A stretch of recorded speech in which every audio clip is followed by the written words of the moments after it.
Top 10 properties I'd like to see in the game of HeroClix coming right up. Mr. Clixflix is brought to you by Lucky Dice Cafe out of Huntsville, Alabama, home of the ROC. No matter if you're in the United States or around the world, Lucky Dice Cafe has the winning role for our gaming needs. You can visit them at luckydicecafe.com or on their Facebook page using the link found in the description of this video. Mr. Clixflix is brought to you by trollandtoad.com, one of the largest online gaming retailers. Please visit trollandtoad.com and use the promo code Mr. Clixflix for 5% off your HeroClix purchase today. Alright guys, so here we are. We're doing a list of the top 10 properties I'd like to see HeroClixed. These are in no particular order, just something fun I thought we could do together. You guys let me know in the comments below what property you'd really like to see clixed. Really enjoy reading that type of stuff. If you guys are interested in more about this and sort of why I'm doing it, check out the YouTube card now. You see me and Dark Logos from the Starting Over podcast talking about some news that came up a while ago and whatnot. But check that out after this video because you're going to enjoy this video too. So up first, we have He-Man, Masters of the Universe. This is a near and dear property to my heart, and I think everybody that kind of grew up in the mid to late 80s. This is just a really awesome property. A lot of lore that goes back into it. You could definitely do a couple gravity feed sets. You could probably also get away with a full 5-figure booster if you wanted to, 5-figure booster set. But I think this would be a really nice gravity feed set for the game of HeroClix. You got your Skeletor. You can do like a shifting focus Cringer and Battlecat, Man-at-Arms, He-Man himself, Orko, just a bunch of them. The list goes on and on and on and on. I think it'd just be a really cool property. And then the chases. Maybe you could do the Masters of the Universe movie. I'm not sure licensing wise, but this is just for fun anyway. So we're gonna pretend that they can do all that. All right, next up we have Thundercats. This is one that I'm also really excited about. Again, mid to late 80s are when you would have seen something like this on TV. But they also had that actually really good one on Cartoon Network. About the same time, they had whatever that show was called with Nightwing and them. It was really good, and I can't think of the name of it now. You guys let me know in the comments below. The one that was anime style. That was so good, and I can't even remember it. But anyway, they had a really good version of it then. It was a little different, but still really cool. Again, ton of people that you could have in this. Tons of different powers. You definitely have super strength with Panthro, hypersonic speed with Chitara. You could do a really awesome Mystics figure with Mumra, both in his kind of mummy form and his bulked up form would be really cool. You've got vehicles, so you could do a 5-figure booster set if you wanted to do have the vehicles in there also. But this would probably, I would want to see it as a countertop display set with a vehicle as a convention exclusive or just a buyable in stores. I'm normally more for those than convention exclusives. Up next is Visionaries, Knights of the Magical Light. This is one that shows up on pretty much all these lists that I have.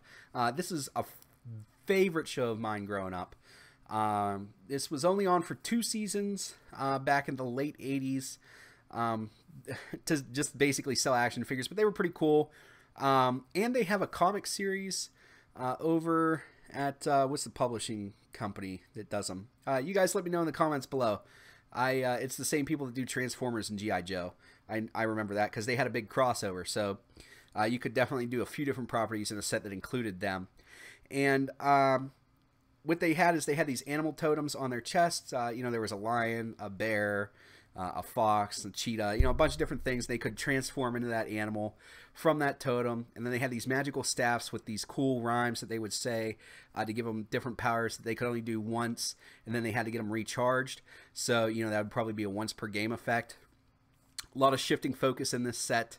I would probably start this off as a countertop display also, although they did have some vehicles in the show, but I would probably just do countertop display to start off with. Really cool property. If you guys get a chance to check it out, definitely something worth looking into. And next up is Shonen Jump.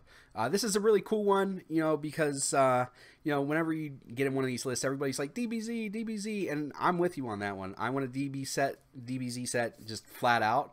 But I think a Shonen Jump set in general would be the best way to go in general, because you get Naruto, you get Yu Yu Hakusho, DBZ, DBS, Bleach, One Piece, just a ton. Rurouni Kenshin. You get a ton of properties if you just did a Shonen Jump set. And I think if you did Shonen Jump, that's definitely big enough for a full 5-figure booster set, because, like I said, just tons of properties, and you'd be able to do multiple sets. I think if you did any one of those properties, it would be hard to not get super repetitive pretty quickly. But if you only had, let's say you had a 50-figure set in 5-figure booster packs, and you only had 10 figures from 5 properties, going to take you, a couple sets to get through everybody, and then by that time you're phasing out the first figure, so you're able to basically redo them again and have people like them. Shonen Jump's definitely really high up on my list of properties I'd like to see. Next up is Mighty Morphin Power Rangers. This is a really cool series. It's been on for years and years and years and years.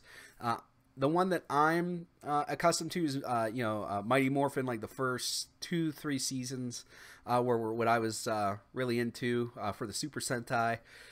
This is a thing where you could do either Gravity Feed or 5-figure booster, depending on what you did.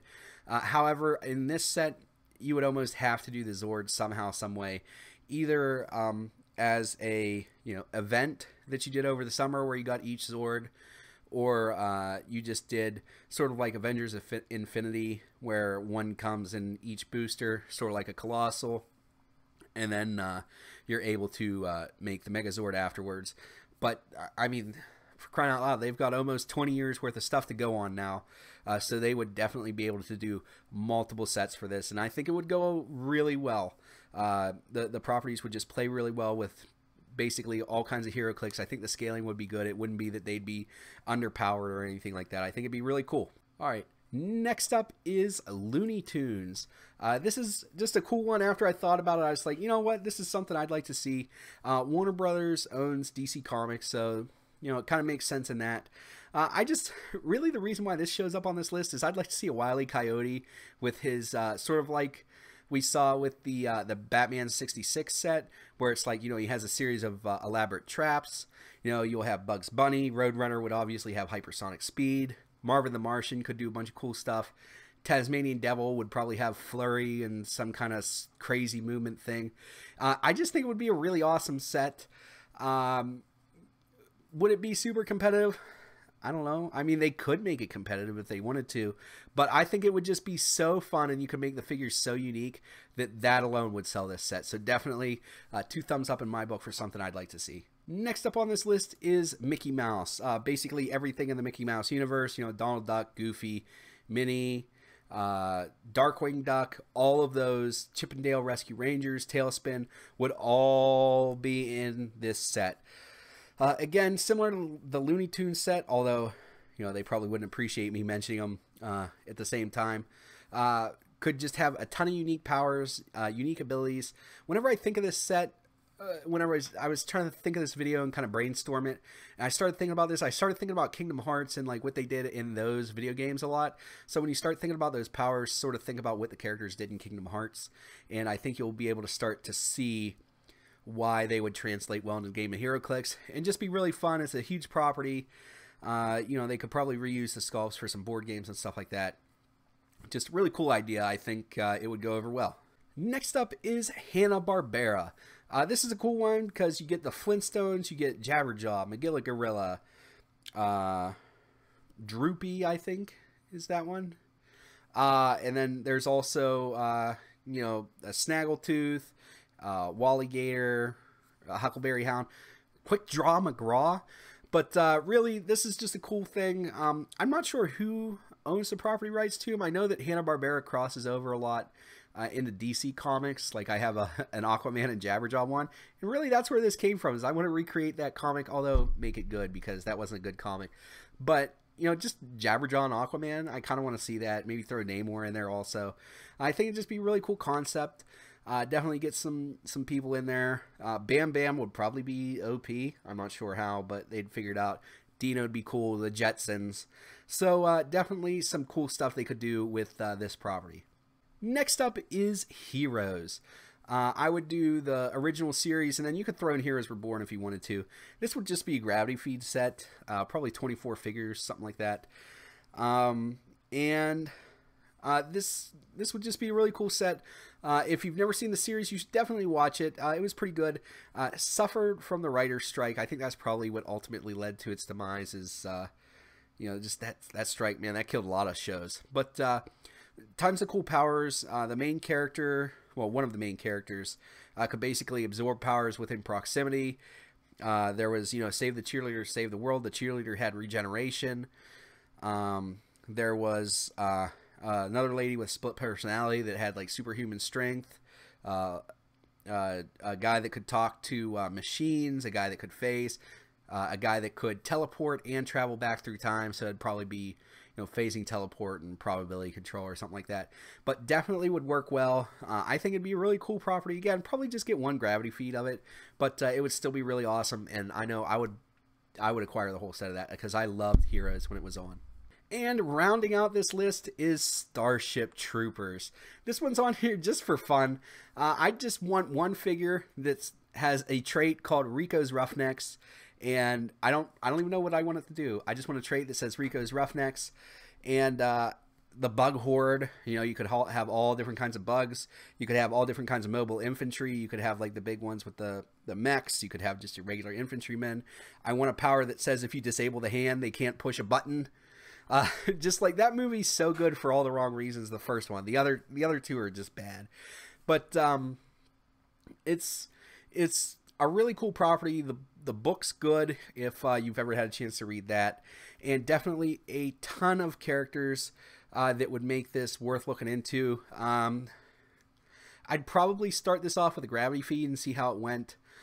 There are enough characters and variants of figures you could do to justify a 5-figure booster set, but I think the safe bet would be tabletop display for this one. Alright guys, you let me know in the comments below what property you'd really like to see made in Heroclix. Like I said, I really enjoy reading that stuff. If you enjoyed this video, make sure to give it a thumbs up, give it a share. It really helps keep me motivated to make these videos. That's all I have for you today. As always, please remember that there's only critical miss if you don't have probability control.